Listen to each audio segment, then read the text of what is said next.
సనాతన ధర్మాన్ని నమ్మిన భారతదేశం ఈ రోజు ఎంతవరకు డెవలప్ అయిపోయింది? ఒక పక్క ఇస్రాయల్ చూడండి, యునైటెడ్ స్టేట్స్ ఆఫ్ అమెరికా చూడండి, లేదా ఏ క్రిస్టియానిటీ ఆర్ ఇస్లాం కంట్రీస్ చూడండి, అవి ఎంత డెవలప్ అయింది. భారతదేశం చూడండి ఏం డెవలప్ అయిందిరా. చరిత్ర తెలుసుకోవడం కష్టం గానీ ఇన్స్టాగ్రామ్ లో ఒక రీల్ చూసి బ్రెయిన్ వాష్ అయిపోవడం చాలా ఈజీ కదా. ఈ రోజు మీరు ఏ క్రిస్టియానిటీ లేదా ఇస్లామిక్ కంట్రీస్ గురించి అయితే చెప్తున్నారో డెవలప్ అయిపోయినాయి, చాలా డెవలప్ అయిపోయినాయి అని చెప్పి, ప్రతి కంట్రీ ఎక్స్క్లూడింగ్ ఇండియా తప్ప మీరు చెప్పే ప్రతి కంట్రీ కూడా ఈ రోజు Germany, Russia, USA, UK, anything ఏ కంట్రీ గురించి మీరు మాట్లాడినా ప్రతి దేశం ఇన్వేషన్స్ తో పెరిగినాయి. ఇన్వేషన్స్ అంటే ఆక్రమణలు చేసి, ఒక దేశం మీద ఒక దేశం యుద్ధాలు చేసి, జనాల్ని చంపి, ఆక్రమణలు చేసి, డబ్బులు దోచుకొని వాళ్ళ రాజ్యాలను విస్తరింపజేసుకున్నారు.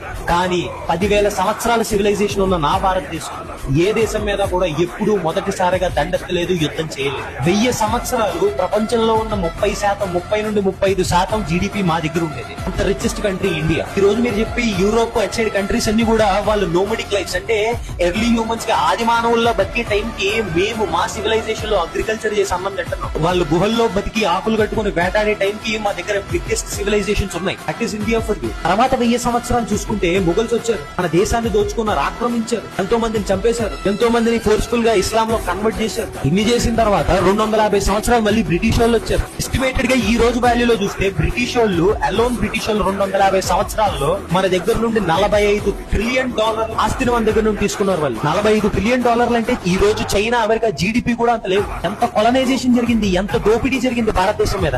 అంత జరిగిన తర్వాత కూడా ఈ రోజు we are top 4 economy on this planet. మామూలు విషయం, స్పేస్ లో, టెక్నాలజీలో, అన్నింటిలో కూడా దూసుకెళ్తున్నాం, అన్ని రంగాల్లో దూసుకెళ్తున్నాం. ఇదే భారతదేశం ప్లేస్ లో వేరే ఏ దేశమైనా 1000 సంవత్సరాలు ఈ దెబ్బ తింటే కోలుకోగలదా? ఈ రోజు 4th పొజిషన్ లో ఇండియా నిల్చున్నట్టు నిల్చోగలదా? చరిత్ర తెలుసుకోండి. India is the greatest country for me and I'm proud to be an Indian.